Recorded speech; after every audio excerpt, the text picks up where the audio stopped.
जय Hind. Science with Priyanka classes में आपका स्वागत है। कल का वीडियो आप लोग देखे होंगे, कुछ अच्छे कमेंट्स भी आए कि हाँ थोड़ा सही चल रहा है। देखिए उसमें यदि कुछ गड़बड़ी भी आता है उसका भी कमेंट्स कीजिए, ठीक ना। एक कमेंट्स में आया हुआ था कि जो ना PDF को लेकर के मांग था, तो देखिए लगभग 1-2 दिन लगेगा, ठीक है। 1-2 दिन में हम जो भी बैग का जो भी डेट का है सबका PDF भी देते जाएंगे, ठीक है। अभी इधर क्लास करते जाइए, पीछे से हम सबका PDF देते चले जाएंगे, ठीक है। उसमें थोड़ा समय लगेगा, 2 दिन का समय दीजिए, उसके बाद PDF आप लोग को जारी हो जाएगा, ठीक है। उसके बाद अभी कंटिन्यू ये क्लास अभी यही चलते रहेगा, वही आपका टाइम जो सुबह 8 बजे का है, बस वही टाइम में। चलिए ठीक है, आज कहाँ तक हो गया था कल, चलिए आज स्टार्ट होगा यहाँ से। चलिए देखते हैं, प्रश्न है निम्न में से कौन सा विटामिन के की कमी के कारण होता है। मतलब क्या होगा जब विटामिन के कम हो जाएगा। पहले करता क्या है विटामिन के, आपको कल भी बता चुके हैं इस चीज़ के बारे में। विटामिन के करता है कि आपका लीवर में जा करके 2 प्रोटीन जो रक्त का थक्का बनाता है, कौन कौन, प्रोथ्रोम्बिन और फाइब्रिनोजिन, दोनों को बनाने का काम करता है कौन, विटामिन के। अगर यदि विटामिन के कम जाएगा तो दोनों प्रोटीन नहीं बनेगा, दोनों प्रोटीन नहीं बनेगा तो रक्त का थक्का नहीं बनेगा, रक्त का थक्का नहीं बनेगा तो इसका मतलब क्या होगा, ब्लडिंग होते रहेगा। इसका मतलब समस्या क्या होगा, रक्त के थक्के जमने में विफलता, यानी नहीं बन पाना रक्त का थक्का, ठीक है। तो आंसर क्या हो जाएगा, सी हो जाएगा।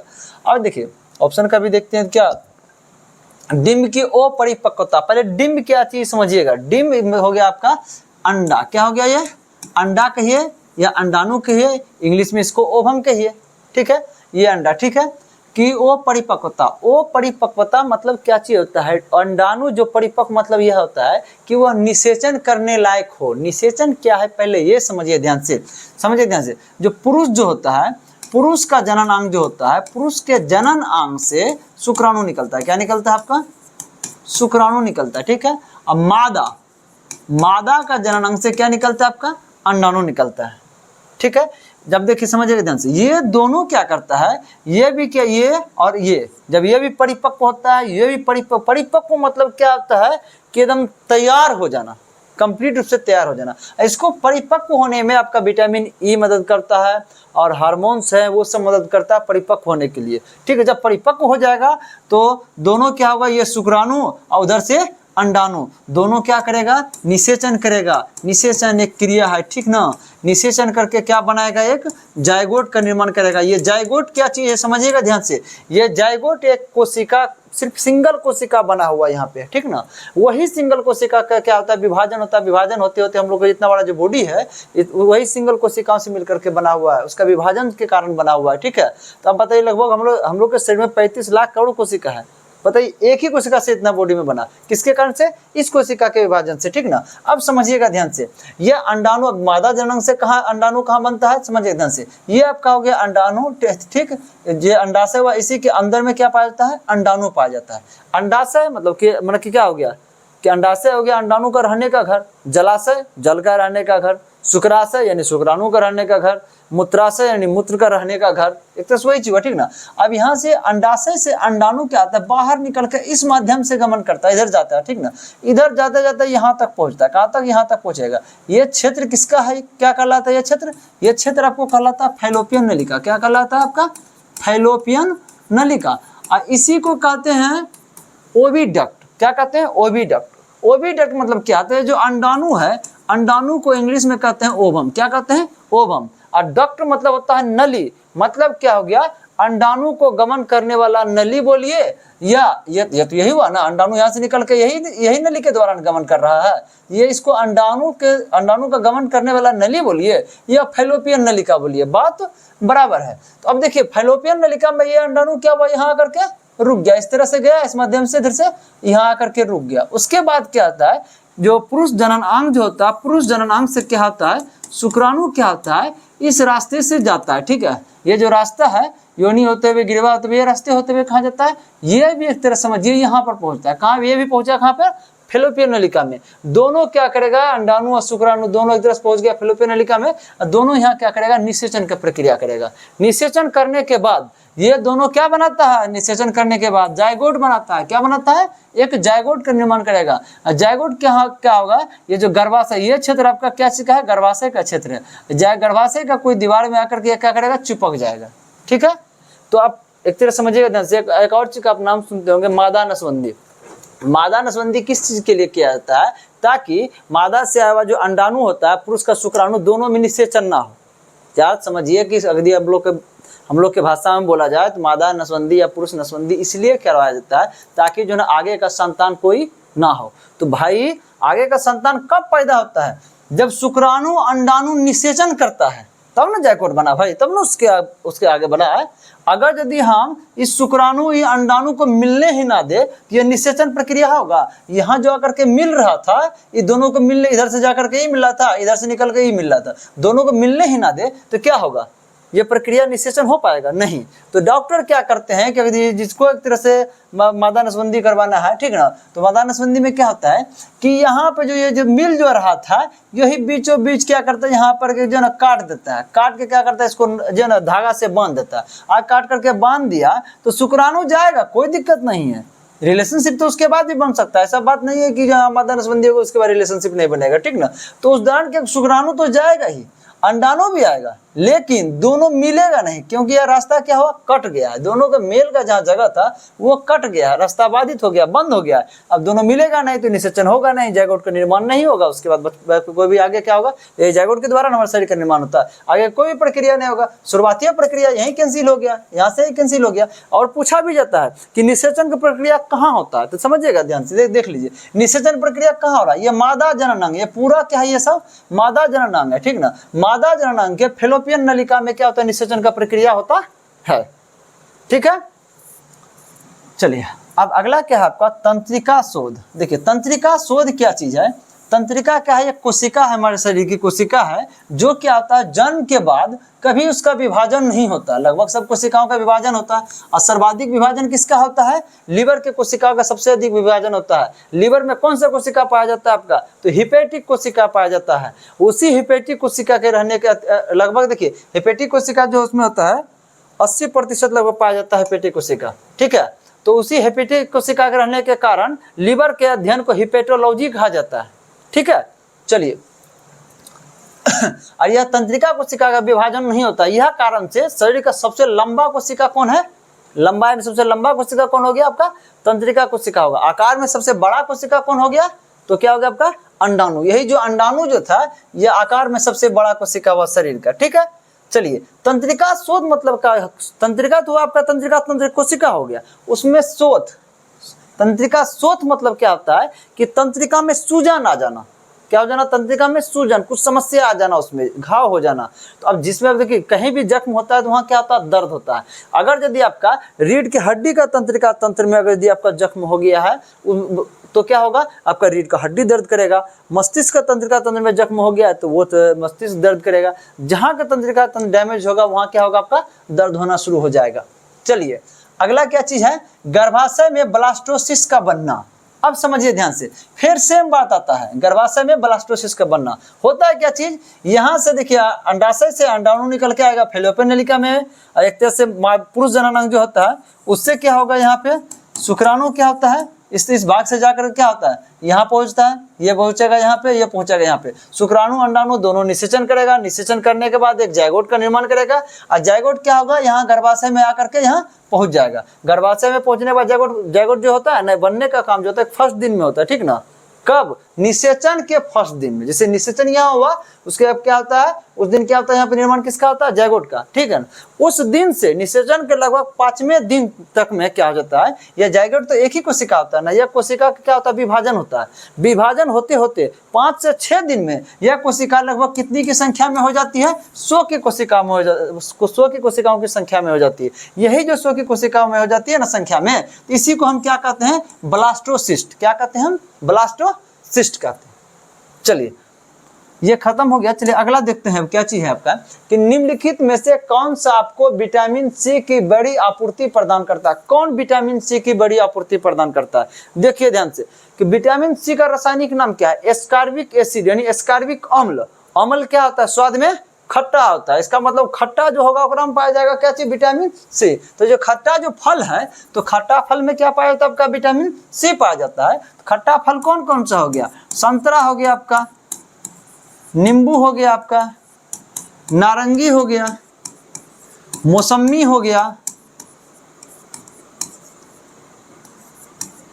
उसके बाद क्या, कच्चा आम जो होता है, ठीक ना, कच्चा आम भी खट्टा रहता है, कच्चा आम भी हो जाएगा आपका, कच्चा आम हो गया।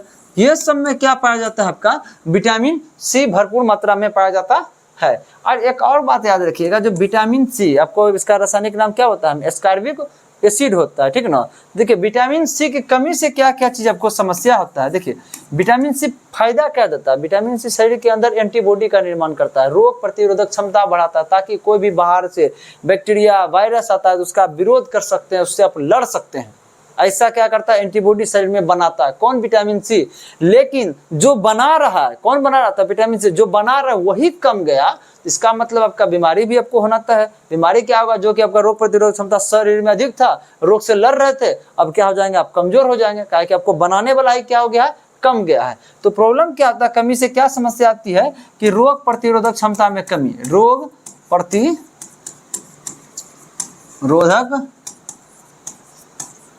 क्षमता में कमी होता है विटामिन सी की कमी से। और दूसरा प्रॉब्लम क्या आता है कि जो घाव नहीं भर पाता है, कमेगा तब, लेकिन आप विटामिन सी आपके शरीर में पूरा है तो आपका घाव कोई भी जख्म होगा तुरंत भर जाएगा, कोई भी घाव है वह तुरंत भर जाएगा। कब भर जाएगा, जब विटामिन सी आपके शरीर में अधिक मात्रा में है तब। अगर यदि विटामिन सी नहीं है तो घाव भर पाएगा, नहीं भर पाएगा। इसलिए क्या होता है, कमी से क्या होता है कि घाव जल्दी नहीं भरता है, घाव जल्दी नहीं भरता है। और आपका क्या चाहिए होता है विटामिन सी में कि जो विटामिन सी में जो यदि विटामिन सी आपको शरीर में अधिक मात्रा में है तो आपको एक बीमारी से हमेशा सुरक्षा प्रदान करेगा। वो बीमारी का नाम क्या है, स्कर्वी। आपको स्कर्वी कभी नहीं होने देगा यदि विटामिन सी भरपूर मात्रा में है तब। लेकिन जैसे ही विटामिन सी कमेगा तो उसमें कौन सा बीमारी आपको हो जाएगा, स्कर्वी बीमारी हो जाएगा। क्या होगा, स्कर्वी। स्कर्वी में क्या होता है कि आपका मसूड़ा फट जाता है। क्या होता है, मसूड़ा क्या होता है आपका, मसूड़ा जो है वो क्या होता है, फटने लगता है। क्या होता है, मसूड़ा आपका फटने लगता है। चलिए ठीक है, विटामिन सी का यहाँ तक कहानी है। उसके बाद एक और चीज देखिएगा, तो प्रतिऑक्सीकारक भी है विटामिन सी, ठीक है। प्रतिऑक्सीकारक मतलब होता है भोजन के पाचन क्रिया के दौरान कुछ मुक्त कण बनता है, ठीक ना। वह मुक्त कण जिस कोशिका में जा करके सटेगा उस कोशिका को बर्बाद कर देगा। यही सब जो विटामिन सी जो है यह प्रतिऑक्सीकारक गुण होने के कारण उस मुक्त कण को पकड़ के उसको खत्म कर देता है, ठीक है। चलिए अब अगला क्या चाहिए, देखिए केला। केला के बारे में क्या चीज पूछा जाता है, देखिए केला में कार्बोहाइड्रेट भरपूर मात्रा में पाया जाता है, ठीक है। देखिए कार्बोहाइड्रेट भरपूर मात्रा में पाया जाता है, इसका मतलब ऊर्जा भरपूर मात्रा में पाया जाता है, ठीक है। तो कार्बोहाइड्रेट से क्या बनता है, ग्लूकोज से क्या बनता है, ऊर्जा, ठीक ना। और ऊर्जा को इसमें देखिए जो इसको किस रूप में मापा जाता है, कैलोरी में मापा जाता है। पूछा भी जाता है कि केला में कैलोरी की मात्रा जो है ना अधिकतम होता है, न्यूनतम एक तरह से पूछेगा तो इसमें क्या होता है, इसमें कैलोरी भी क्या हो जाएगा, अधिकतम होगा। समझिएगा ध्यान से, केला में क्या होता है, कार्बोहाइड्रेट अधिक होता है। यही कारण से क्या होता है कि जो कोई भी खिलाड़ी थक जाता है खेल के दौरान उसको क्या दिया जाता है, केला दिया जाता है। दो शर्त के कारण दिया जाता है। केला में क्या होता है, कार्बोहाइड्रेट है, कार्बोहाइड्रेट ऊर्जा देता है, और ऊर्जा तुमको कार्बोहाइड्रेट भी देता है, प्रोटीन भी देता है, वसा भी देता है ऊर्जा। लेकिन कार्बोहाइड्रेट ही क्यों, कार्बोहाइड्रेट इसलिए कहते हैं, देखिए क्या बोलते हैं, जिसका पाचन होता है वो हमें ऊर्जा देता है, ठीक ना। पाचन तो तीनों का होता है, ऊर्जा तीनों देता है, लेकिन इस सबसे पहले पचता है कौन, कार्बोहाइड्रेट सबसे पहले पचता है। इसीलिए क्या करते हैं हम कि जो है ना कार्बोहाइड्रेट का इस्तेमाल करते हैं, ठीक है। चलिए उसके बाद क्या है, आलू। तो आलू में एक चीज क्या पाया जाता है, आपका स्टार्च पाया जाता है। क्या पाया जाता है आपका आलू में, स्टार्च। आलू में हो गया, चावल में, दोनों में, आलू प्लस चावल दोनों में क्या पाया जाता है आपका, स्टार्च, ठीक है। तो देखिए इसके लेकर के एक परीक्षण जो है ना बहुत ज्यादा पूछा जाता है। कौन परीक्षण, तो आयोडीन परीक्षण। क्या है, आयोडीन परीक्षण। तो आयोडीन परीक्षण क्या चीज समझिएगा ध्यान से, आयोडीन परीक्षण, इसके बारे में बीपीएससी में भी इस समय बहुत सारा प्रश्न पूछा गया है, ठीक ना। तो आयोडीन परीक्षण क्या चीज होता है, आप आलू लीजिए, आलू को बीचों बीच काट दीजिए, उसमें क्या कीजिए, आयोडीन डालिए, ठीक ना। जहाँ पे आयोडीन डालिएगा ना, ठीक ना, उस क्षेत्र में क्या हो जाएगा, उसका कलर नीला हो जाएगा या तो काला हो जाएगा। क्यों, क्योंकि वह क्या कि उसमें क्या पाया जाता है, स्टार्च पाया जाता है। स्टार्च में जैसे ही क्या करता है, आयोडीन डाला जाता है तो वह उसका कलर कैसा होता है, नीला या काला होता है। इसके कारण आपको पता चल जाएगा कि उसमें क्या है, स्टार्च है। तो स्टार्च का एक और जगह हम इस्तेमाल करते हैं, जो कैप्सूल, जो दवा का कैप्सूल जो होता है ना, दवा का कैप्सूल में भी इस्तेमाल करते हैं स्टार्च का। आपको दिखाते हैं एक तरह से इसका,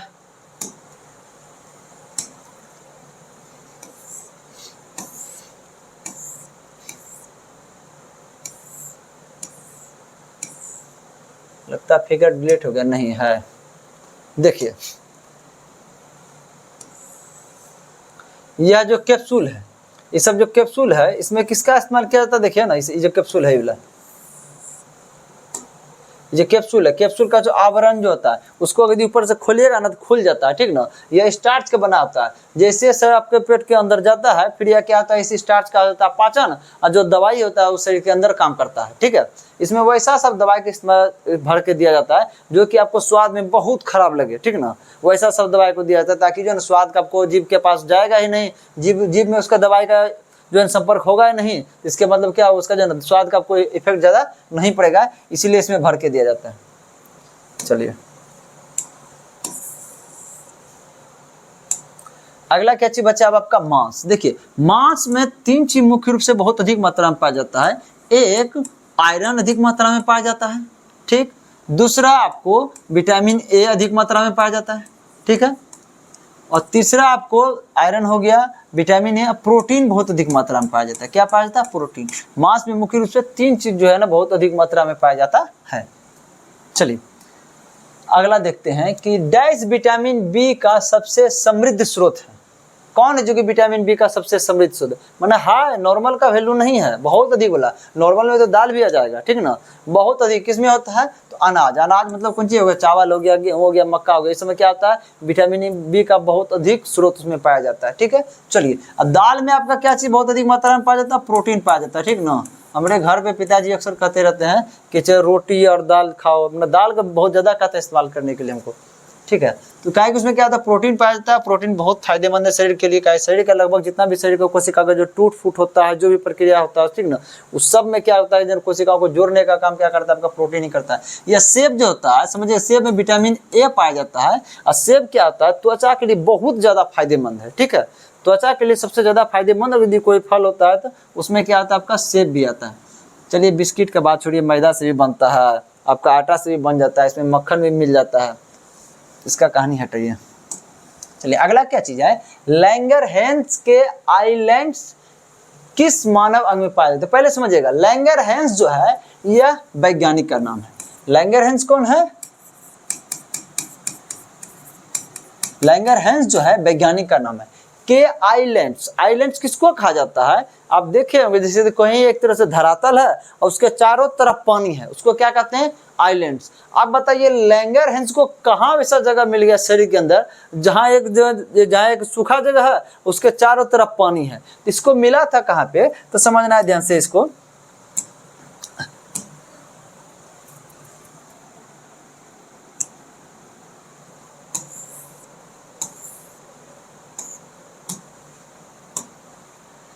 चलिए देखिए इनको, श्रीमान को ऐसा चीज कहाँ मिल गया था, ध्यान से देखिएगा।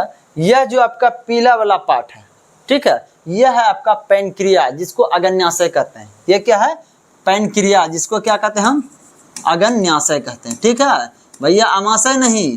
अमाशय कौन हुआ है, ये वाला भाग, ये वाला, ये नीला वाला जो है, ये भाग है अमाशय, जिसको क्या कहते हैं, पेट भी कहते हैं। क्या कहते हैं, अमाशय या पेट कहते हैं। और ये भाग आपका हो गया लीवर, जिसको क्या कहते हैं, यकृत कहते हैं, ठीक ना। समझिए देखिए, ये पीला वाला भाग जो है ये पैनक्रियाज कहते हैं इंग्लिश में, हिंदी में इसको क्या कहते हैं, अग्न्याशय। जब पैनक्रियाज के बारे में ही जब खोज हो रहा था, उसके बारे में रिसर्च कर रहे थे लैंगरहैंस साहब, तो इसमें इनको चार तरह का कोशिका दिखा, ठीक ना। जो चारों कोशिका था, चारों कोशिका के चारों तरफ क्या था, पानी था, इसलिए वो उसका क्या नाम रख दिया कि आइलैंड्स उसका नाम रखा। तो उसका खोज किसने किया था, तो लैंगरहैंस साहब ने किया था, इसलिए उसका पूर्ण नाम क्या रख दिया, लैंगरहैंस के आइलैंड्स, ठीक है। चलिए हम भी देखते हैं उनका कौन कौन सा आइलैंड्स था। चलिए ध्यान देते हैं यहाँ पे, देखिए कौन कौन सा कोशिका का खोज किया था उन्होंने। देखिए एक बीटा कोशिका हुआ, जो कोशिका खोज उसका नाम रखे थे बीटा कोशिका। एक हो गया आपका अल्फा कोशिका, ठीक है। एक था डेल्टा कोशिका, एक था एफ कोशिका, ठीक है। ये जो बीटा कोशिका था ये इसका हार्मोन निकाल रहा था। क्या निकाल रहा था, हार्मोन। ये अल्फा क्या था, ये भी हार्मोन निकालता था।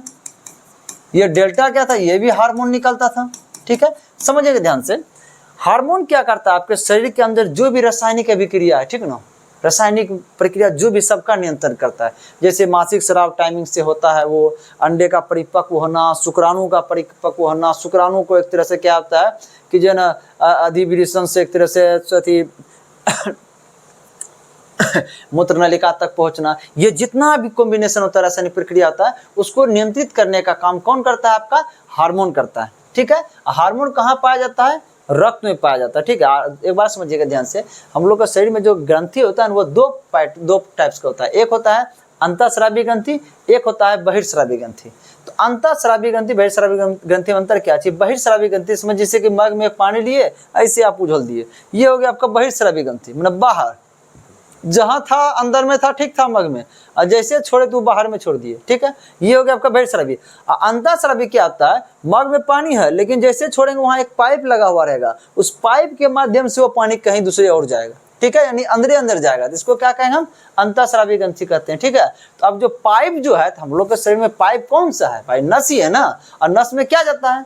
क्या पाया जाता है? रक्त पाया जाता है, खून पाया जाता है। इसका मतलब हार्मोन किसके द्वारा गमन करता है? रक्त के माध्यम से गमन करता है। याद रखिएगा, हार्मोन शरीर के अंदर रासायनिक अभिक्रिया को नियंत्रण करता है। ठीक है, और उसके बाद जो आपका तंत्रिका तंत्र है, शरीर के फिजिकल एक्टिविटी को नियंत्रित करता है। जैसे हम जो बोल रहे हैं, क्या हो रहा है? हमारा तंत्रिका तंत्र बोल रहा है इस तरह का, ये सब वर्ड बोलना है एक तरह से, ठीक ना, इसलिए हम बोल पा रहे हैं। मेरा हाथ यहाँ तक है, हम यहाँ तक उठाए, यहीं तक क्यों हाथ उठा, ऊपर क्यों नहीं उठ गया? क्योंकि हमारे मस्तिष्क में जो तंत्रिका तंत्र है वो मस्तिष्क के द्वारा सूचना दिया गया, तंत्रिका तंत्र सूचना दिया भाई यहाँ तक हाथ उठाना है। ठीक ना, पर काम जो जितना भी हम कर रहे हैं, ठीक ना, सब तंत्रिका तंत्र के सूचना के द्वारा बॉडी का हरकत होता है। ठीक है, लेकिन शरीर के अंदर आपके सूचना के द्वारा नहीं होता। आपके अनुसार से शरीर के अंदर कोई भी काम नहीं होगा। ठीक है, आप अपने अनुसार से हृदय का धड़कन को बढ़ा या घटा नहीं सकते, शरीर के अंदर की प्रक्रिया को आप नहीं बढ़ा सकते। ठीक है, चलिए, तो ये तीनों क्या करता है? हार्मोन का निकलता है। ठीक है, ये क्या चीज करता है? ये आपका एंजाइम का निर्माण करता है। किसका निर्माण करता है? ये एंजाइम का निर्माण करता है। ठीक है, इसका मतलब ये दोनों क्या हो गया आपका? अंतःस्रावी ग्रंथि। क्या हो गया? ये अंतःस्रावी ग्रंथि से निकलता है, और ये किससे निकलता है? आपका बहिर्स्रावी ग्रंथि से,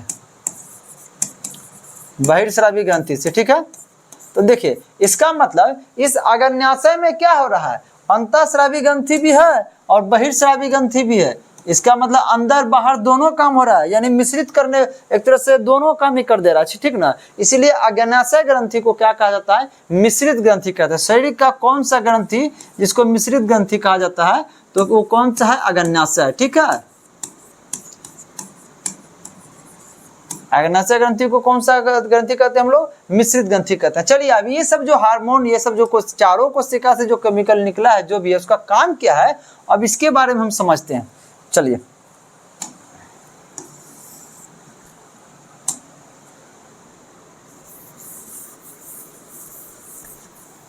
ओहो, ना, समझाना तो होगा इसी से। चलिए देखते हैं क्या क्या करता है ये चीज। यह बीटा हार्मोन जो होता है, बीटा हार्मोन से निकलता है इंसुलिन। क्या निकलता है? इंसुलिन, बहुत चर्चित है।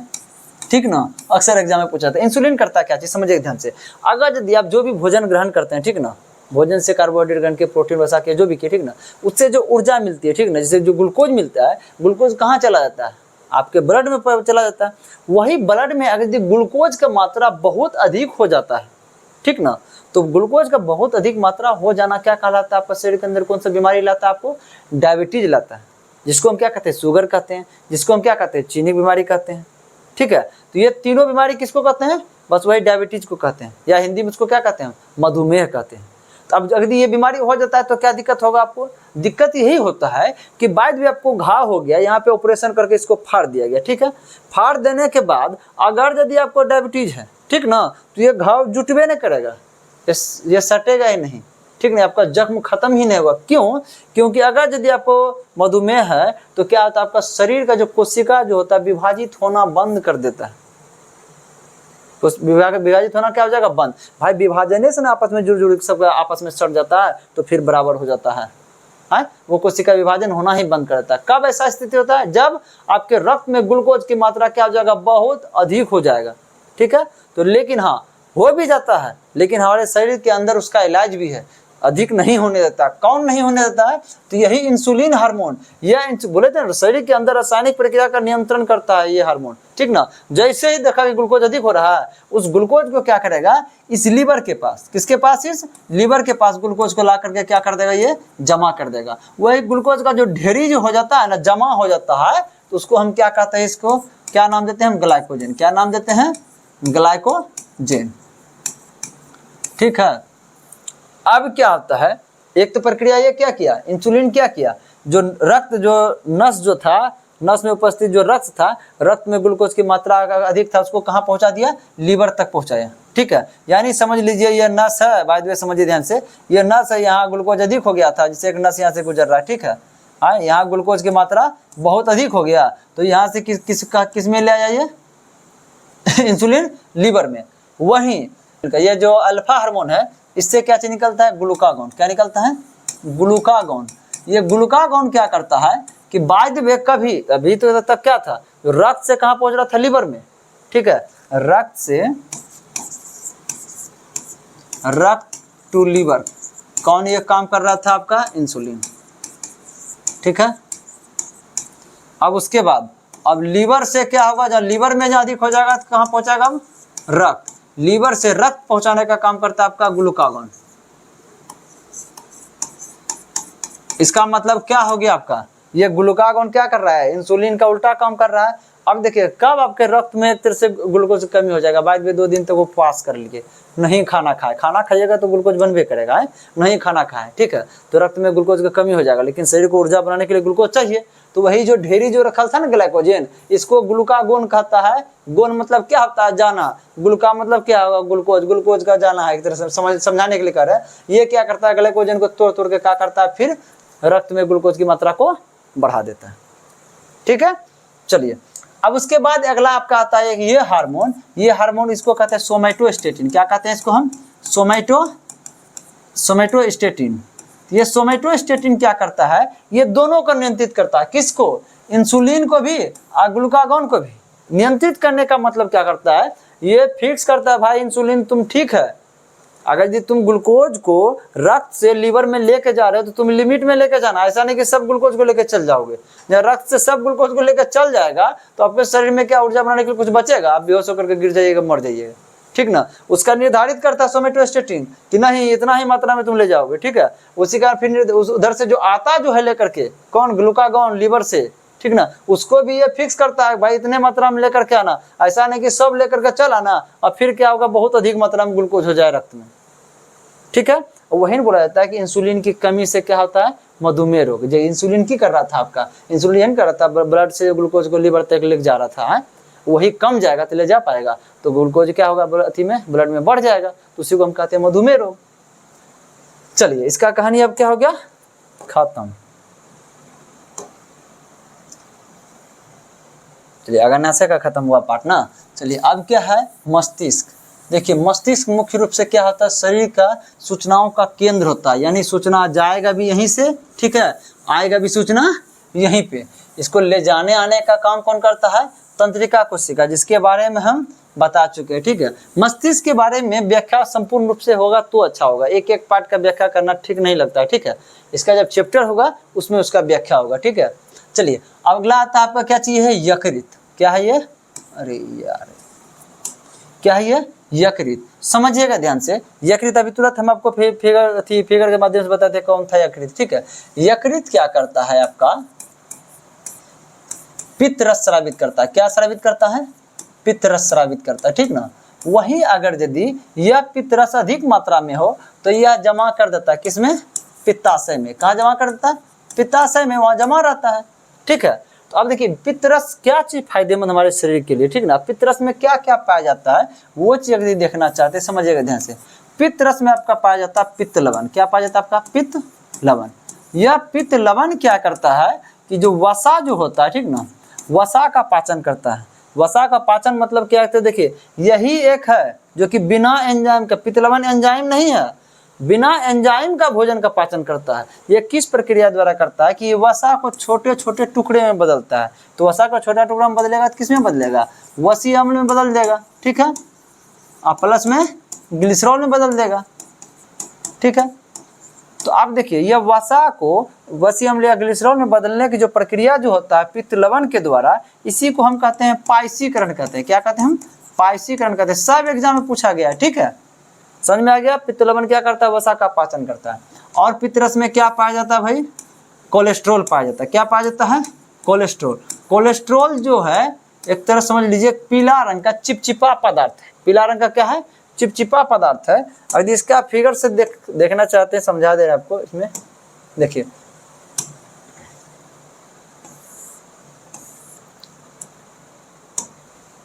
देखिए कोलेस्ट्रॉल जो होता है, समझिएगा ध्यान से ये पीला रंग का क्या है? चिपचिपा पदार्थ है। और ये कोलेस्ट्रॉल क्या कर, देखिए ना ये पीला पीला ये है, देखिए यहाँ से था, ये नस कहाँ था? यहाँ से था। ये नस कहाँ था? यहाँ से, यहाँ था, यहाँ से था, ठीक है। अब इतना, अब क्या किया, ये जो कोलेस्ट्रॉल क्या किया, इधर से भी इतना जगह छेक लिया, ठीक, और इधर से भी इतना जगह छेक लिया। ये चिपचिपा है, ये नस के दीवार में क्या होता है? सट जाता है। अब सट गया भाई, तो जहाँ पे फ्री रूप से जा रहा था ब्लड, आसाम से क्या जा रहा है? ब्लड जा रहा है, ठीक है। इधर से अंदर से आया ब्लड, इस तरह से गमन कर रहा था। जहाँ इतना बड़ा क्षेत्र था, इतना बड़ा क्षेत्र था, अब कितना सा क्षेत्र बच गया? मात्र इतना सा क्षेत्र बच गया। इसको जाने में दिक्कत होता है, ठीक ना, जिसके कारण इसका मतलब क्या होगा? ये धमनी का रास्ते को क्या करता है? कठिन करता है, ठीक है। इस बीमारी को हम लोग क्या कहते हैं? धमनी काठे नेरिया कहते हैं। इससे दिक्कत क्या चीज होता है कि रक्त को एक स्थान से दूसरे स्थान में जाने में दिक्कत होता है, और उसका प्रेशर किस पे पड़ता है? आपका हृदय पे पड़ता है, जिसके कारण क्या होता है? हृदय सही रूप से काम करना क्या करता है? बंद कर देता है, या तो संपूर्ण रूप से बंद कर देता है। हार्ट अटैक मतलब समझिएगा ध्यान से, हृदय का इंग्लिश होता है हार्ट, ठीक ना। हार्ट अटैक का मतलब ये नहीं होता है हार्ट आपका दो भाग में टूट गया, हार्ट सही से काम नहीं कर रहा है, उसको क्या कहते हैं? हम हार्ट अटैक कहते हैं, ठीक है। यही सब कारण से हार्ट सही रूप से काम नहीं करता, ठीक है। ये किसके कारण ऐसा स्थिति पैदा हुआ? आपका कोलेस्ट्रॉल के कारण से, ठीक है। कोलेस्ट्रॉल जितना भी आप तेल वाला चीज, छाना हुआ भुना हुआ चीज ज्यादा जितना खाइएगा, ठीक है, उतना अधिक आपका कोलेस्ट्रॉल बढ़ेगा।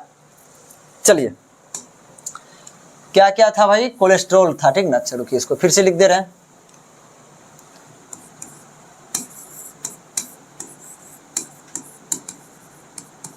कोलेस्ट्रॉल। उसके बाद और क्या चीज का ये निर्माण करता है आपका? तो निर्माण करता है ये बिलीरुबिन का। किसका? बिलीरुबिन का। ये बिलीरुबिन क्या चीज है? तो कहाँ से आया? समझिएगा ध्यान से। देखिए अक्सर एक चीज सुने होंगे, सही भी चीज है, ऐसा बात झूठ थोड़ी है। आरबीसी का कब्रगाह आप लोग कहते हैं, या हम लोग कहते हैं किसको? प्लीहा को। 120 दिन में आरबीसी क्या होता है? प्लीहा में जाकर के उसका नष्ट होता है, वो खत्म नहीं होता है। आरबीसी जाता है, उसका यूज करता है प्लीहा, हमारा बॉडी भी यूज करता है। देखिए आरबीसी में क्या पाया जाता है? हीमोग्लोबिन। उसके बारे में समझिए क्या चीज होता है उसका? हीमोग्लोबिन। ध्यान समझिएगा, हीमोग्लोबिन। इसमें क्या? हीमो पार्ट अलग है, ग्लोबिन पार्ट अलग है। इसका मतलब क्या हुआ? हीमो प्लस हो गया ग्लोबिन। देखिए ग्लोबिन तो प्रोटीन है, ग्लोबिन क्या है? प्रोटीन है। और इसको क्या करता है? इस प्रोटीन को शरीर में भेज दिया जाता है। किसके द्वारा? स्प्लीन के द्वारा। किसके द्वारा? स्प्लीन के द्वारा, यानी प्लीहा के द्वारा शरीर में भेज दिया जाता है। इसका कोई टेंशन नहीं है। अब बच गया मुल्ला ये कौन? हीमो। हीमो का क्या होता है? प्रक्रिया इसका, इसको जो है ना, इसका प्रक्रिया शुरू होता है। जब ये टूटता है हीमो, तो हीमो टूटने के बाद क्या चीज बनता है? इसमें से दो गो रंग निकलता है। खुद का रंग, दो रंग निकलता है, ठीक है। एक रंग का नाम क्या है? बिलीरुबिन। क्या है? बिलीरुबिन, ठीक है। और एक का नाम है बिलीवर्डिन। क्या है? एक का नाम बिलीवर्डिन। अब समझिएगा ध्यान से, बिलीरुबिन जो है आपका पीला रंग का वर्णक है। किसका? पीला रंग का। वर्णक मतलब रंग का है, वही हो गया, ठीक है। अब यह क्या है आपका? हरा रंग का वर्णक है। क्या है? हरा रंग का वर्णक है। समझिएगा ध्यान से, यह जो पीला रंग का जो वर्णक है, इसी के कार्य ही अगर यदि आपके शरीर में अधिक मात्रा में हो जाता है तो ठीक है, इसी से कौन सा रोग होता है? पीलिया रोग होता है। कौन सा रोग होता है? पीलिया, जिसको क्या कहते हैं? जोंडिस कहते हैं। क्या कहते हैं हम लोग? जोंडिस कहते हैं, ठीक है। ये पूछा भी जाता है, ठीक ना, कि पांचों भाई जो पांडव था, उसके पिताजी जो पांडु था, उसको कौन सा रोग था? तो उसको कौन सा रोग था? यही पीलिया रोग था। ये समझ लीजिए बहुत पुराना रोग है, ठीक है। इसके बारे में ज्यादा वर्णन नहीं रहा है उसको, इसलिए उसको नहीं भी बता रहे, ठीक है। चलिए, उसके कारण यदि इसकी मात्रा अधिक हो जाता है तब वो क्या होगा? शरीर हरा हरा हरा टाइप्स का लगेगा देखने में, ठीक है। चलिए देखते हैं अगला क्या चाहिए आपका? पित्तरस का कहानी खत्म हो गया है। चलिए, पित्ताशय बता ही दिए। और यदि यकृत में, ठीक है, पित्त की मात्रा अधिक होता है तो उससे क्या निकलेगा? जैसे कि पित्त की मात्रा अधिक हो जाएगा तो वो कहाँ जमा हो जाएगा? पित्ताशय में। चलिए, डैश की कमी से स्कर्वी का कारण बनती है। देखिए स्कर्वी एक बीमारी है जिसमें क्या होता है, जो मसूड़ा जो होता है फट जाता है, ठीक है। वो किसकी कमी से होता है, तो वो विटामिन सी की कमी से होता है, अभी जस्ट बताएं, ठीक है। इसका किसकी कमी से होता है, विटामिन सी की कमी से होता है, अभी तुरंत बताएं, ठीक है। विटामिन के, इसके बारे में बता दिए हैं। विटामिन के लिवर में जाकर के प्रोथ्रोम्बिन फाइब्रिनोजिन प्रोटीन का निर्माण करता है। वह प्रोटीन क्या करता है, रक्त का थक्का जमाने का काम करता है। उसकी कमी से क्या होगा, रक्त का थक्का सही से नहीं जमेगा। विटामिन के का निर्माण बड़ी आंत में होता है, ठीक ना। कौन करता है, तो ई कोलाई बैक्टीरिया करता है। विटामिन के का भी निर्माण करता है, विटामिन B12 का भी निर्माण करता है, ठीक है। कहानी खत्म। चलिए, यह जो विटामिन डी है, विटामिन डी के बारे में बता दी है आपको, आप लोगों को कल का जो वीडियो जिसमें है कि विटामिन डी हम लोग के त्वचा में उपस्थित जो कोलेस्ट्रॉल होता है, कोलेस्ट्रॉल पे जब सूर्य का पराबैंगनी किरण पड़ता है तो वह विटामिन डी का निर्माण करता है। वह विटामिन डी क्या करता है कि जो रक्त में उपस्थित जो कैल्शियम होता है उसको हड्डी की ओर पहुंचाने का काम करता है। हड्डी मुख्य रूप से कैल्शियम का और फास्फोरस का बना होता है। इसके द्वारा कैल्शियम पहुंचाने के कारण हड्डी क्या होता है, मजबूत होता है। यहाँ 3 स्टेप हो रहा है।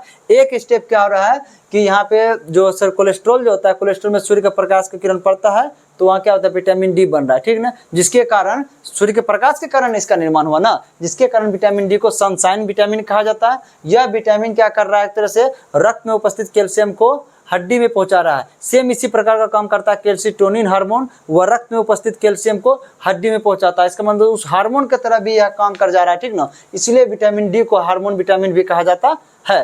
कैल्शियम को एक स्थान से दूसरे स्थान तक फेरने के काम के कारण इसका नाम क्या है, विटामिन डी का कैल्सीफेरोल। विटामिन डी का रासायनिक नाम क्या है, कैल्सीफेरोल। विटामिन के का रासायनिक नाम क्या है, फिलोक्विनोन। फिल मतलब क्या होता है, भरना। फिल मतलब क्या होता है, भरना। ये क्या करता है कि जब कोई भी नस जो होता है, नस क्या है, एक तरह से यहाँ पे कहीं फट गया, क्या नस में क्या यहाँ फट गया है, ठीक ना। इससे रक्त बहने लगता है तो वहीं पे क्या करता है, थक्का जमा करके इसको क्या करता है, भरता है।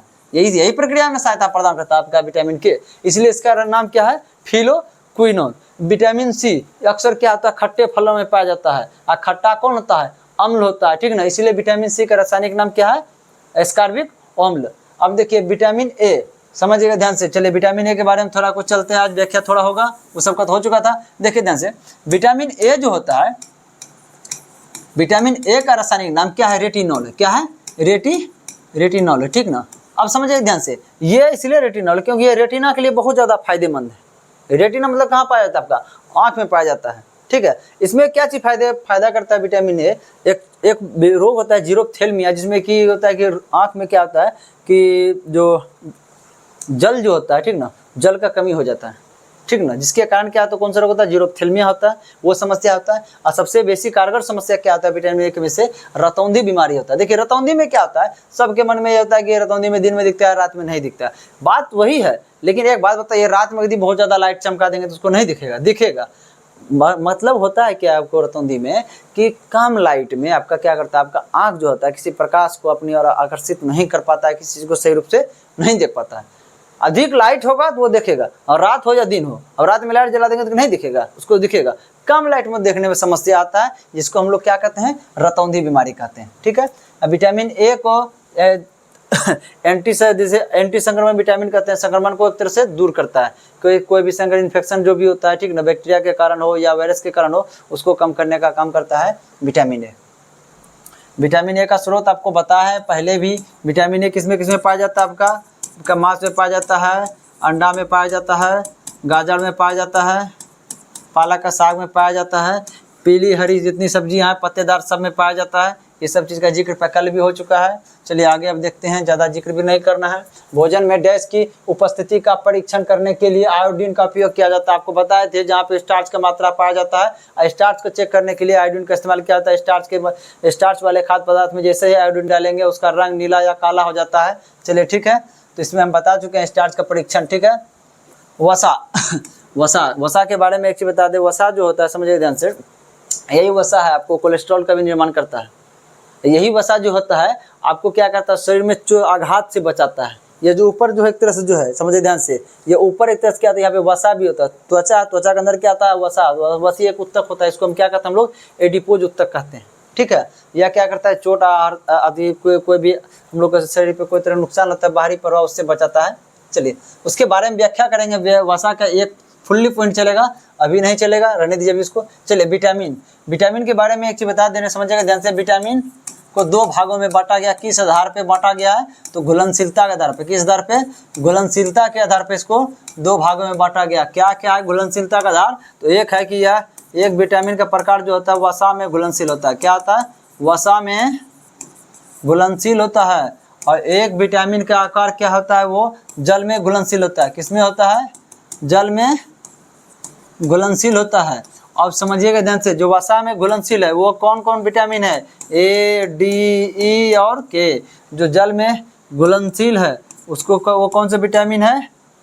विटामिन बी और सी। ठीक है, याद रखने के लिए समझिएगा, इस जल को क्या कहते हैं हम लोग? पानी भी कहते हैं। यानी ब्यूटीफुल और क्यूट लड़की के फेर में रहिएगा, ठीक ना, तो पानी में मिल जाइएगा। ठीक है, याद करने का एक ट्रिक एक तरह से रखिएगा। चलिए तो अब समझिएगा ध्यान से, ये क्या है? वसा में घुलनशील है।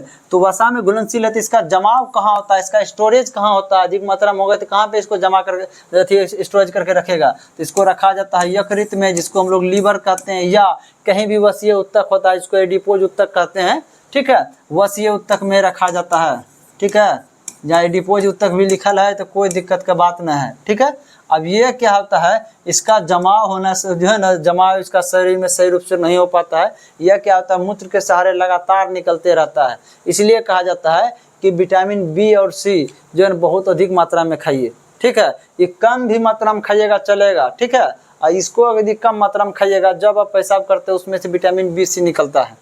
और ये भी कहा जाता है कोई भी चावल है या कोई भी सब्जी, उसको ज़्यादा धोइए मत। धोने से क्या होता है? उसका विटामिन बी और विटामिन सी क्या होता है? उस जल में ही घुल जाता है। और हम लोग के घर में क्या करता है? जो चावल सब जो बनाता है उससे जो लास्ट में उपस्थित जो होता है इसका राइस जूस जिसको कहते हैं, उसको फेंक दिया जाता है, सिर्फ चावल खा जाता है। समझ लीजिए आप, जितना भी उसमें विटामिन था, विटामिन बी, तो ऐसे ये फेंक दिए। ठीक है, उसको फेंकना नहीं है, उसका भी इस्तेमाल करना। ठीक है, चलिए विटामिन बी सी क्या होता है? ये जल में घुलनशील होता है। इसका स्टोरेज नहीं होता, ये मूत्र के सहारे क्या होता है? बाहर निकलते रहता है। चलिए अगला पॉइंट किसका है? प्रोटीन का है। चलिए अगला क्या बात था? प्रोटीन का। चलिए प्रोटीन के बारे में देखते हैं, समझिएगा ध्यान से। प्रोटीन की उपस्थिति के बारे में बताएंगे। ठीक है, देखिए प्रोटीन जो होता है, दूध जो होता है, दूध में कौन सा पाया जाता है? एक केसिन होता है, एक कैरोटीन होता है। केसिन के कारण क्या होता है? दूध उजला दिखाई पड़ता है। कैरोटीन के कारण दूध क्या दिखाई पड़ता है? पीला दिखाई पड़ता है। अंडा में कौन सा प्रोटीन पाया जाता है? एल्ब्यूमिन। कौन सा प्रोटीन? एल्ब्यूमिन। ये जो अंडा है, अंडा का ये उजला भाग है, इसमें है प्रोटीन। सॉरी, इसमें क्या है? प्रोटीन। ठीक है, और ये जो अंडा का जो ये वाला भाग है, पीला भाग है, इसमें है वसा। क्या? इसमें वसा। इसका जो बाहर का जो आवरण जो हार्ड टाइट रहता है, ठीक ना, वो किसका बना होता है? वो कैल्शियम कार्बोनेट का बना होता है। किसका बना होता है? कैल्शियम कार्बोनेट का बना होता है। चलिए अब क्या चीज है? बाल, नाखून, खूर। बाल, नाखून, खूर, इसका मतलब जहाँ पे रक्त का संचार नहीं है, वही ना बाल में। ठीक है, नाखून, खूर तो हम लोग के पास नहीं होता है, वही नाखूने का रूप होता है गाय सबके पास। ठीक है, उसमें कौन सा प्रोटीन पाया जाता है? आपका कैराटिन। कौन प्रोटीन? कैराटिन प्रोटीन पाया जाता है। अस्थि कहिए या हड्डी, हड्डी में कौन सा प्रोटीन पाया जाता है? आपका ओसिन प्रोटीन पाया जाता है। ठीक है, चलिए उपास्थि। अस्थि देखिए, अस्थि होता है हार्ड, ठीक ना, उपास्थि थोड़ा होता है सॉफ्ट। जैसे है देखिए ये कान, इसमें भी हड्डी है, ठीक ना, लेकिन बहुत लचीला है। ये भी हड्डी है लेकिन क्या है? बहुत लचीला है। इस सब में उपास्थि का इस्तेमाल किया जाता है। ठीक है, तो अस्थि में हो गया ओसिन, और उपास्थि में आपका क्या इस्तेमाल किया जाता है? कौन सा प्रोटीन पाया जाता है? तो कॉन्ड्रीन। ठीक है, जो मांस जो होता है, मांस में कौन सा प्रोटीन पाया जाता है? मायोसिन। ये जो मांस जो होता है त्वचा के अंदर सब जो मांस है, ठीक ना, इसमें कौन सा प्रोटीन पाया जाता है? मायोसिन। उसमें बोले थे ना कि मांस में प्रोटीन पाया जाता है और विटामिन ए पाया जाता है, और बोले थे आयरन पाया जाता है। चलिए अब देखिए, हड्डी, मांस, त्वचा, ठीक ना, देखिए बाद मांस में मायोसिन प्रोटीन पाया जाता है। उसके बाद और क्या कोई प्रोटीन नहीं पाया जाएगा? और भी पाया जाता है। जिसको देखिए हड्डी में खाली हड्डी में क्या था? एक ओसिन था। ठीक है, मांस में क्या था? मायोसिन। हड्डी, मांस, त्वचा सब में क्या पाया जाता है? Collagen protein. देखिए कोलेजिन प्रोटीन करता है क्या चीज? समझिएगा ध्यान से। जैसे देखिए कोलेजिन प्रोटीन का काम आपको बता दें। देखिए ये आपका हो गया, ठीक है, ये आपका हो गया हड्डी। ठीक है, आपके शरीर का हड्डी है। और यहाँ पे क्या है? समझिए ध्यान से, त्वचा। ठीक है, ये त्वचा को क्या करता है? ये कोलेजिन प्रोटीन जो बीच में गया यहाँ पे, इसको जोड़ने का काम करता है, यहाँ पे साटने का काम करता है। ठीक ना, त्वचा को क्या करता है? सॉरी, हड्डी में नहीं, मिस्टेक हो गया। मांसपेशी में, किसमें जोड़ने का काम करता है?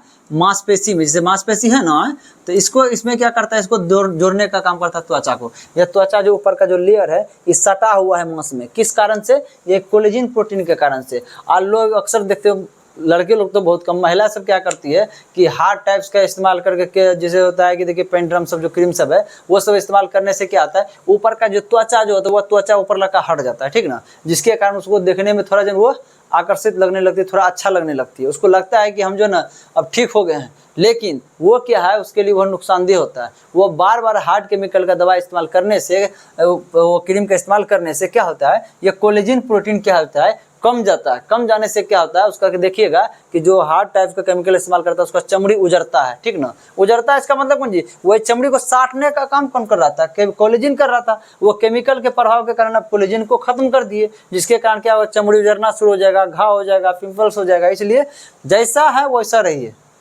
कोई दिक्कत नहीं। हम लोग के भगवान भी काले थे, भगवान भी गोरे थे, जब उन लोग को कोई दुख नहीं हुआ, कोई दिक्कत नहीं हुआ, तो हमको आपको क्या चीज़ का दिक्कत? चलिए अगला देखिए कोलेजन प्रोटीन देखिए, समझिए ध्यान से, मांस और त्वचा को जोड़े रखता है, पहला बात। दूसरा क्या, यह हमारे शरीर में सर्वाधिक प्रोटीन है। देखिए सबसे शरीर में जो कौन सा अंग है जो कि सबसे बड़ा अंग कौन सा है, समझिए ध्यान से, सबसे ज्यादा कौन? देखिए त्वचा ही ना, बॉडी का हर पार्ट में त्वचा को माना जाता है सबसे बड़ा, ठीक है। और यह त्वचा को साटने का काम कौन कर रहा है? Collagen protein. तो प्रोटीन में सबसे अधिक शरीर में कौन सा प्रोटीन पाया जाएगा? तो कोलेजन प्रोटीन सबसे अधिक शरीर में पाया जाएगा। वहीं अगदी पूरे विश्व में, पूरे दुनिया में बोला जाए, ठीक ना, तो दुनिया में सबसे अधिक कौन सा प्रोटीन पाया जाता है? तो रूबिस्को। अब भाई दुनिया में सबसे अधिक क्या चीज है? तो जैसे देखिए मानव है और पौधा है, तो सबसे अधिक तो पौधा ही है ना, मानव के तुलना में अधिक पौधा है। अब पौधा में क्या पाया जाता है आपका? रूबिस्को पाया जाता है। तो इसका मतलब दुनिया का यदि मैटर कर लाया जाए, सबसे अधिक कौन हो जाएगा आपका? रूबिस्को प्रोटीन दुनिया का सबसे ज्यादा पाया जाने वाला प्रोटीन है जो पौधे में पाया जाता है, ठीक है। चलिए अब अगला देखते हैं, प्रोटीन की कमी से होने वाला रोग। कौन कौन सा रोग होता है प्रोटीन की कमी से? देखिए प्रोटीन की कमी से होता है रोग, दो होता है, एक मेरास्मस होता है, एक क्वाशियोरकर होता है। एक क्या होता है? मेरास्मस होता है, क्वाशियोरकर। मेरास्मस जो होता है नवजात बच्चे में होता है। मेरास्मस, माँ मतलब मेरास्मस, माँ मतलब माँ, ठीक है। याद करने का तरीका, माना आपके माँ के द्वारा खान पान में, आपके गर्भावस्था के दौरान खान पान में किसी भी गलती के कारण से या सही रूप से पोषण ना ग्रहण करने के कारण, देखिए कोई भी इसमें देखिए समस्या जो रोग जो होता है, ठीक ना, यह क्या कुपोषण के कारण जो होता है, ठीक ना, तो उसमें क्या आता है, कोई पोषक तत्व क्या आगे सही रूप से ग्रहण नहीं कर पा रही थी वो, ठीक ना, जिसके कारण क्या होता है, जो बच्चा में कोई दिक्कत जो आता है, ठीक ना, यह जो दिक्कत जो आया हुआ मेरास्मस जो रोग हो रहा है, ठीक ना, ये माँ के द्वारा जो पोषण चाहिए उसको गर्भावस्था के दौरान वो नहीं मिल पाता है, उसके कारण इसलिए मेरास्मस होता है। अब देखिए यह क्वाशियोरकर, क्वाशियोरकर क्या होता है, यह बच्चे को लगभग 6 से 7 महीने के बाद के बच्चे को होता है, साल 1.5 साल मानिए उस सब के बच्चे को होता है। जब उस समय ये कब होता है, जब क्या होता है कि जन्म के बाद जैसे जो 6 महीने बाद होता है उसको भोजन सही से नहीं मिल पा रहा है, उसको कार्बोहाइड्रेट प्रोटीन वसा सही से नहीं मिल पाता है। अक्सर देखिए सरकार द्वारा योजना बनाया गया कि आंगनबाड़ी में सब जितना भी प्रोटीन कार्बोहाइड्रेट वसा अंडा उंडा बहुत कुछ खिलाया जाता है, ठीक ना, ताकि उसको प्रोटीन सही रूप से मिले, ठीक है। कुपोषित बच्चा बहुत कम मिले। कुपोषित बच्चों को चिन्हित करके आशा एवं जो आंगनबाड़ी कार्यकर्ता है दोनों के द्वारा क्या करता है, उसका एक तरह से उसके लिए उसको हॉस्पिटल भी इलाज के लिए ले जाया जाता है, या तो उसको आंगनबाड़ी केंद्र में उसको सुविधा प्रदान किया जाता है। मतलब कि सरकार के द्वारा योजना की कम से कम कुपोषित बच्चे नजर आए। चलिए ठीक है, तो ये कहानी इसका हो गया खत्म।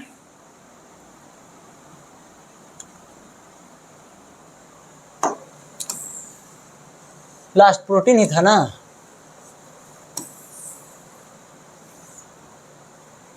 चलिए हाँ, अब अगला देखिए क्या चीज है, विटामिन सी का प्राकृतिक स्रोत इनमें से कौन सा है? पहले बता चुके हैं, ठीक ना, इस सब चीज का समझ ध्यान से। हाँ, लेकिन वो खट्टा फल वाला में से कोई नहीं है। हम क्या बोले थे कि थोड़ा थोड़ा सब में, फिक्स नहीं, किसी में बहुत अधिक है और किसी में क्या है बहुत कम कम है, लेकिन है। अगर मानिएगा तो सेब में भी थोड़ा है, का सेब का भी थोड़ा स्वाद क्या होता है, हल्का खट्टा, सेब में भी है, ठीक है।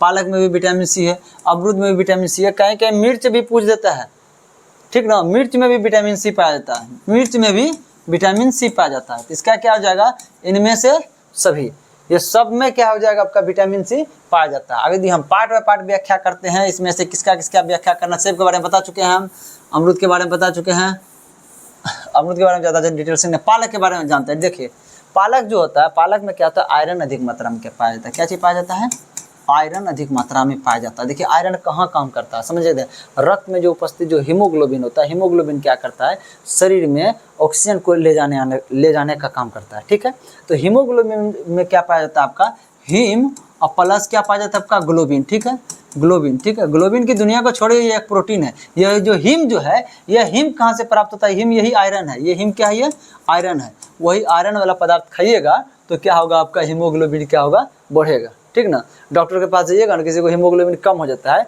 स्टार्टिंग में मेरा लगभग एक समय था 7 के आसपास था हीमोग्लोबिन, नॉर्मल समझिए लगभग 12 से 14 के बीच रहना चाहिए, या 12.5 से 14, 14.5 ऐसे एवरेज रेंज रहता है। ठीक ना, उतना रहेगा, कोई दिक्कत की बात नहीं। ठीक है, लेकिन उसमें मेरा 7 था, तो डॉक्टर के द्वारा कहा गया था कि जो है ना ज़्यादा से ज़्यादा पालक जो है ना, पालक का साग जो है ज़्यादा ग्रहण कीजिए, उससे क्या होगा, आपका हीमोग्लोबिन बढ़ेगा। क्यों बोला था हीमोग्लोबिन बढ़ेगा, क्या उनको पता था कि हीमोग्लोबिन में हीम पाया जाता है, हीम आयरन है, वही आयरन किस में पाया जाता है, आपका पालक का साग में पाया जाता है।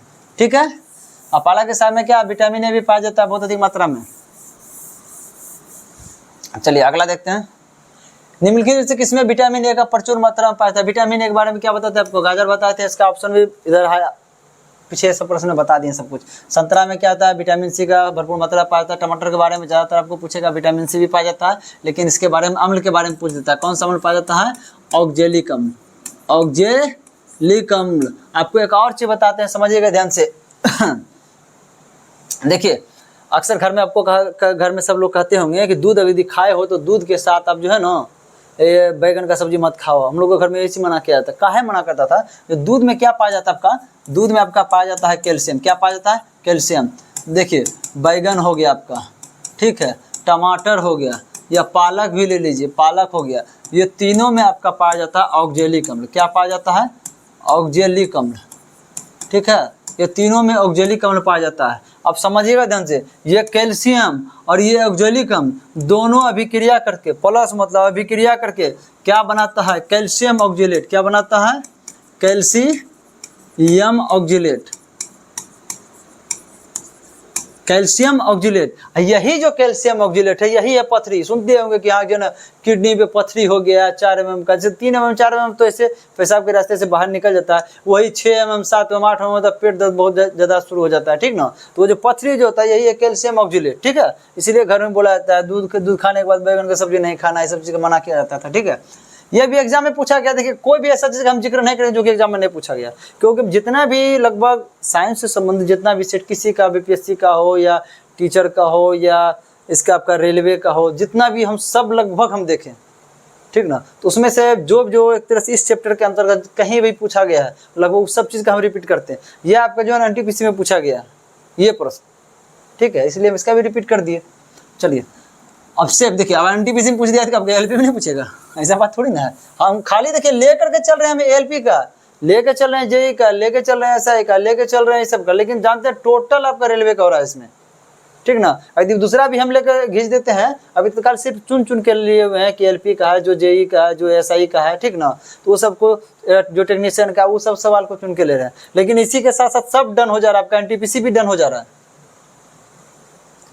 चलिए इसका कहानी खत्म है, अगला देखते हैं क्या है। कौन सा पोषक तत्व भंजन के पश्चात अधिकतम ऊर्जा, भंजन मतलब क्या, टूटने के बाद कौन कौन, जैसे हम आपको बताए थे ना कि कार्बोहाइड्रेट टूट के क्या बनता है, बार बार कितना लिखे, कार्बोहाइड्रेट टूट के क्या बनता है, ग्लूकोज, प्रोटीन, अमीनो अम्ल में और वसा, वसीय, ग्लिसरॉल में। जब ये टूटता है तो देखिए 1 ग्राम कार्बोहाइड्रेट, 1 ग्राम, जैसे 1 ग्राम कार्बोहाइड्रेट जो है वो कितना ऊर्जा देता है जानते हैं, 4.2 किलो कैलोरी। ठीक है, वहीं अगर यदि 1 ग्राम प्रोटीन है तो 1 ग्राम प्रोटीन कितना ऊर्जा देगा आपको, 4.1 किलो कैलोरी ऊर्जा देता है। ठीक है, वही अगर यदि 1 ग्राम आप वसा ग्रहण करते हैं, ठीक है, वह अगर यदि टूटता है, उसका जब पाचन होता है तो वह कितना आपको देता है, 8.2 किलो कैलोरी। सबसे अधिक कौन ऊर्जा देता है आपको, वसा अधिक ऊर्जा देता है।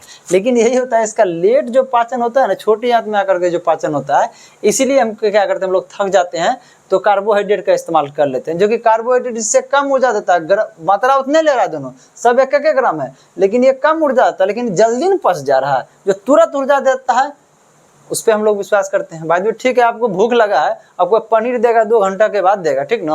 आपको अभी पूरा अभी चावल दाल सब्जी दे रहा है तो भाई चावल दाल सब्जी खा लीजिएगा, ठीक ना। बस बात यही होता है इसमें। चलिए, जो फाइबर्स होता है, फाइबर क्या करता है समझिए ध्यान से। फाइबर ऊर्जा नहीं देता है, फाइबर क्या करता है, आपके शरीर के अंदर जो भी गंदगी होता है ना उसको खत्म करने का काम करता है, ठीक है। चलिए अगला है, रक्त के उचित स्कंदन क्लॉटिंग के लिए निम्नलिखित में से किस विटामिन की आवश्यकता है। बहुत बार रिपीट हो गया विटामिन के।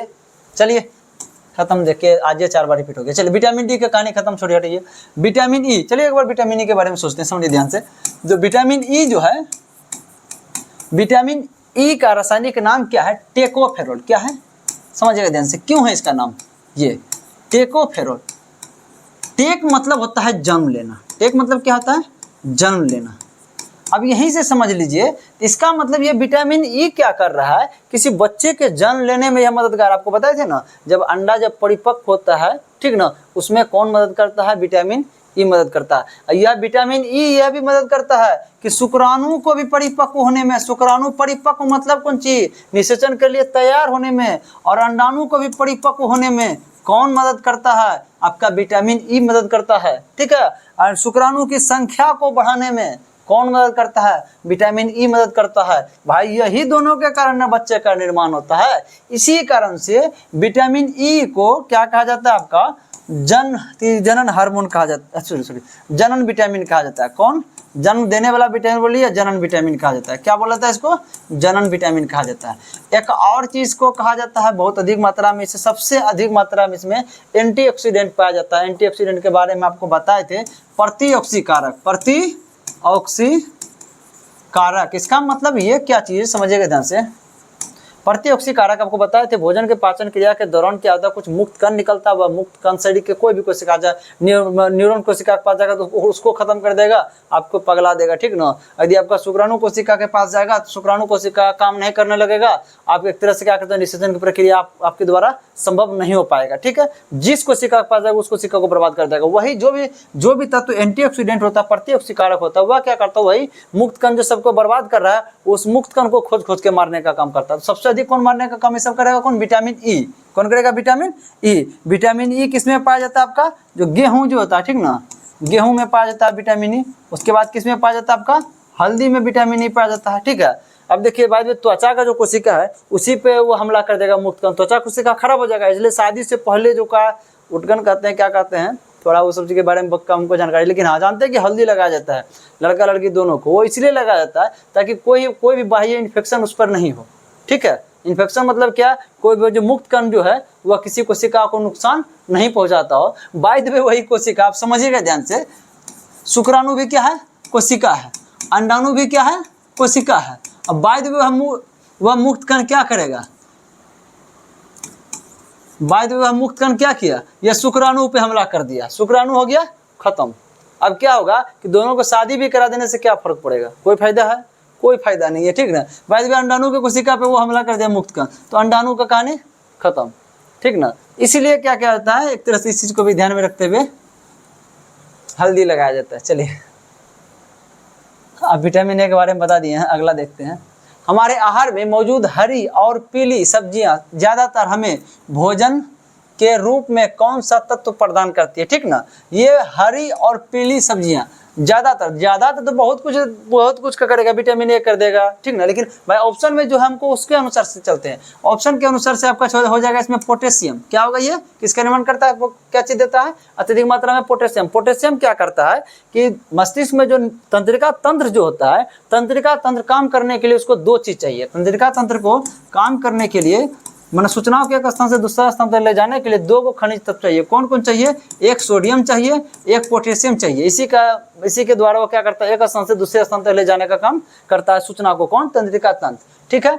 अब चलिए सोडियम के बारे में बता ही दिए। जस्ता क्या होता है, जो वीर्य जो होता है, वीर्य में पाया जाता है जस्ता, ठीक है, जिंक, ठीक है। उसके बाद तांबा, या तांबा जो होता है, तांबा भी क्या करता है आपका, जैसे देखिए जो लोह तत्व आयरन जो होता है वो क्या करता है कि आरबीसी में मदद करता है ना, सेम उसी प्रकार से क्या करता है ये तांबा भी क्या करता है, आरबीसी के लिए भी क्या आता है, ये भी मददगार होता है। हमारे आहार में मौजूद अनाज, नट्स और चॉकलेट ज्यादातर कौन सा तत्व प्रदान करता है? देखिए अनाज, नट्स और चॉकलेट ये मुख्य रूप से तांबा प्रदान करता है। ये क्या करता है कि ये तांबा क्या करता है आपका आरबीसी के निर्माण में मदद करता है। ठीक है, चलिए क्लोराइड, देखिए क्लोराइड जो है ना किसी के साथ जुड़ा हुआ रहेगा, सोडियम क्लोराइड, मैग्नीशियम क्लोराइड, ठीक ना। यही यदि क्लोरीन रहता है तो क्लोरीन क्या करता है कीटाणुनाशक के रूप में उसका इस्तेमाल किया जाता है। ठीक है, चलिए आयोडीन, आयोडीन के बारे में बता दिए, 2 टॉपिक पूछा जाता है आयोडीन के बारे में। एक टॉपिक तो बता दिए आयोडीन टेस्ट, लेकिन आयोडीन के बारे में एक और चीज जानिए। आयोडीन जो होता है वो थायराइड ग्रंथि में पाया जाता है, ठीक ना। और थायराइड ग्रंथि से क्या करता है आयोडीन, थायरोक्सिन हार्मोन को निकालने में मदद करता है। वही अगर यदि थायराइड ग्रंथि के पास, किसके पास, थायराइड ग्रंथि, थायराइड ग्रंथि के पास किसका, आयोडीन का क्या हो जाए, कमी हो जाए, नीचे एरो का मतलब कमी हो जाए, तो क्या होता है ये ग्रंथि क्या होता है, फूल जाता है। थायराइड ग्रंथि जो यहाँ है ना ये ग्रंथि फूल जाता है, बड़का का हो जाएगा, ठीक ना। तो इसको कौन सा रोग कहते हैं, घेंगा रोग, क्या कहते हैं, घेंगा रोग कहते हैं या ग्वाइटर रोग कहते हैं, क्या कहते हैं, ग्वाइटर रोग। चलिए आयोडीन से संबंधित यही 2 चीज पूछा जाता है अक्सर, ठीक ना। आयोडीन का आपको मिलेगा कहाँ, समुद्र में, समुद्री जल में भी पाया जाता है, एक तरह से पत्थरों पर, पत्थरों पर, पहाड़ों पर पत्थर के रूप में भी पाया जाता है। लगातार बोलने से ऐसा समस्या होता है। चलिए, एक औसत वयस्क मानव में निम्न में से किसकी लंबाई 23 फीट होती है? 23 फीट किसकी होती है, बड़ी आंत, छोटी आंत, अपेंडिक्स और यकृत। चलिए इसके लास्ट आपका प्रश्न है, उसके बाद इसकी कहानी हम खत्म कर देंगे।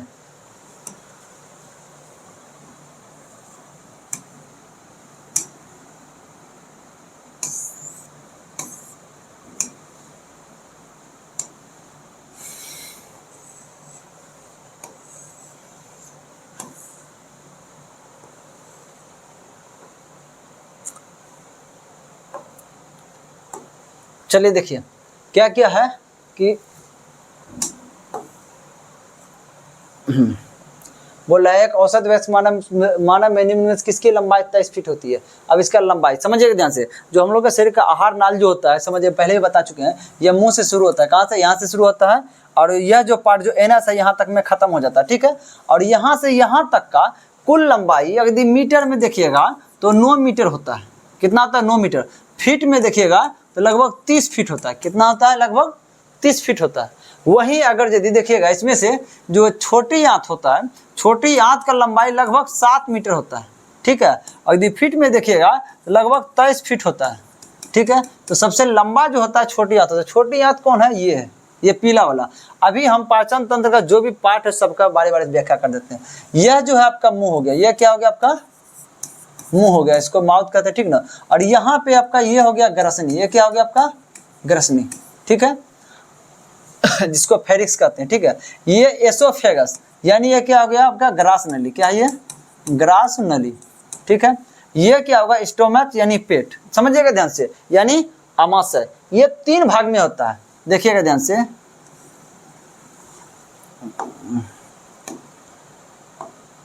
ठीक ना। ये 3 भाग में होता है, देखिए ऊपर 1 भाग, 2 भाग और ये तीसरा भाग। ये जो भाग होता है ये इसको कहते हैं हम कार्डियक, क्या कहते हैं इसको, हम कार्डियक कहते हैं, इसको हम क्या कहते हैं, कार्डियक कहते हैं, ठीक है। और ये जो बीच का भाग है अमाशय का, जो बीच का भाग है इसको हम कहते हैं फुंडिक कहते हैं, इसको क्या कहते हैं हम लोग, फुंडिक, ठीक है। और इसको क्या कहते हैं, सबसे जो नीचे वाला लास्ट भाग है इसको कहते हैं हम पाइलोरिक, क्या कहते हैं, पाइलोरिक। 3 पार्ट हो गया, ठीक है। अमाशय का 3 पार्ट हो गया, कार्डियक, फुंडिक, पाइलोरिक, 3 पार्ट हुआ। उसके बाद वहां से जो नली जो इस तरह से घूम करके आता है, यह जुड़ता है करके आपका छोटी आंत में, किसमें, छोटी आंत में। छोटी आंत में 3 पार्ट होता है, समझिएगा ध्यान से, 1 पार्ट, 2 पार्ट, तीसरा पार्ट। ये जो ऊपर का जो पार्ट होता है इसको कहते हैं हम डेडुनम, क्या कहते हैं, डेडुनम, डेडुनम, ठीक है। ये जो बीच का जो पार्ट होता है इसको कहते हैं जेजुनम, क्या कहते हैं इसको हम, जेजुनम, ठीक है। और सबसे नीचे का जो पार्ट होता है इसको हम कहते हैं इलियम, क्या कहेंगे हम, इलियम। उसके बाद यहाँ से उसके बाद यहाँ से हो गया खत्म, यहाँ से शुरू होता है ये अपेंडिक्स, ठीक है। ये जो अपेंडिक्स है, ये अपेंडिक्स क्या होता है, पहले हम लोग बंदर प्रजाति में थे, ठीक ना, उसमें घास फूस भी खा लेते थे। उस घास फूस को पचाने के लिए जो हमारे शरीर के अंदर एंजाइम, हार्डली एंजाइम पाया जाता था, उसको पचाता था, वो कहाँ था, तो यही अपेंडिक्स में रहता था। लेकिन हम लोग घास फूस खाना बंद कर दिए, ठीक ना, वो सब का एक तरह से क्या हुआ, जिसके कारण क्या यह जो इसमें से एंजाइम्स भी निकलना क्या हो गया, वो कम गया, खत्म हो गया, ठीक है। लेकिन यह अपेंडिक्स एक गुहा की तरह रह गया है। इसी में क्या करता है, जो अपशिष्ट चीज कभी कभी इसमें फंस जाता है, इसके कारण क्या होता है, अपेंडिक्स फूलने लगता है। वो अपेंडिक्स फट जाएगा तो वह जहरीला, इसके कारण आदमी को बहुत ज़्यादा तबियत ज़्यादा बहुत ज़्यादा खराब हो जाता है, ठीक है, आदमी मर भी सकता है। तो इसलिए क्या करता है डॉक्टर, जैसे जैसे बोलता है कि इससे पेट दर्द की समस्या आएगा, जाइएगा डॉक्टर के पास, डॉक्टर बोलेगा अपेंडिक्स सबका फूल गया है, तो अपेंडिक्स को क्या करता है, काट करके बाहर निकाल देता है। इसका कोई काम नहीं शरीर के अंदर, इसको अब्सेसिय अंग कहते हैं। अब्सेसिय अंग मुख्य रूप से लगभग 5 गो होता है। एक आपका हो गया अब्सेसिय अंग, मतलब शरीर के लिए फायदेमंद नहीं है, अपेंडिक्स फायदेमंद नहीं है। एक हो गया बाल हो गया, 2 हो गया ये कान का पिन्ना हो गया आपका, 3 हो गया एक अकल दांत जिसको कहते हैं, अकल दांत है ना, अकल दांत हो गया आपका, 4 हो गया। उसके बाद एक और आपका हो गया, माइंड से हट रहा है, क्या क्या चीज आपको जोड़ा दिया हम, हाँ एक नाखून भी हो गया आपका, नाखून भी क्या है, इसका भी शरीर के लिए कोई फायदेमंद नहीं है। चलिए अब अपेंडिक्स हो गया। अब यहाँ से देखिए, यहाँ अपेंडिक्स के बाद यहाँ से शुरू होता है बड़ी आंत, तो यहाँ से जो बड़ी आंत शुरू हुआ यहाँ तक के पार्ट, ठीक ना, लगभग इस पार्ट को हम लोग कहते हैं सीकम, इसको क्या कहते हैं हम लोग, सीकम, ठीक है। और यहाँ से लेकर के यहाँ तक के पार्ट को क्या कहेंगे, बीच के पार्ट को क्या कहेंगे हम, कोलोन, क्या कहेंगे, कोलोन, ठीक है। और यहाँ से यहाँ तक के पार्ट को हम लोग क्या कहते हैं, रेक्टम। ये सब पार्ट क्या कहलाएगा, ये पार्ट रेक्टम, ठीक है। तो अब बताइए 23 फीट लंबा कौन था आपका, छोटी आंत, ये कौन था, ये 23 फीट लंबा, ये क्या था आपका, छोटी आंत। और सबकी लंबाई के बारे में नहीं पूछता भाई, कितना सबका लंबाई, अब लंबाई अब याद करो बैठ के, इसोफेगस कितना लंबा है, ये कितना लंबा है, जो जरूरत है बस उतने पर रखना है। यकृत के बारे में व्याख्या कर चुके हैं, ठीक है। चलिए बहुत ज़्यादा भी समय नहीं, लगभग 1 घंटा के आसपास समय हो चुका है। अब देखिए ये वीडियो आप लोग को कंटिन्यू मिलते रहेगा, ठीक ना। जो भी आपको समस्या आता है वो बोलिए, कहीं आपको समझने में कोई भी कठिनाई आया हो, ठीक है, उसके बारे में बताइए। और एक आध चीज़ देखिए, हर चीज़ को एक ही बार नहीं, जैसे प्रोटीन हुआ, प्रोटीन का कुछ पार्ट अभी बताते हैं, जैसे उसका प्रोटीन का कितने किसमें पाया जाता है प्रोटीन। आप कभी प्रोटीन मिलेगा तो उसमें बता देंगे प्रोटीन कितने प्रकार के होते हैं। अब बताइए प्रोटीन किसमें पाया जाता है, कितने प्रकार के होते हैं, देखते प्रोटीन एक चैप्टर बन जाएगा, तो फिर मज़ा नहीं आएगा। प्रोटीन बाद में बार बार मिलते देखते हैं, बार बार रिपीट होते रहता है। जिसका रिपीटेशन पहले बता चुके उसको नहीं बताते हैं, जो नया आया आता है उसका फिर व्याख्या करते हैं। इसी तरह से आगे बढ़ते रहेगा, ठीक है।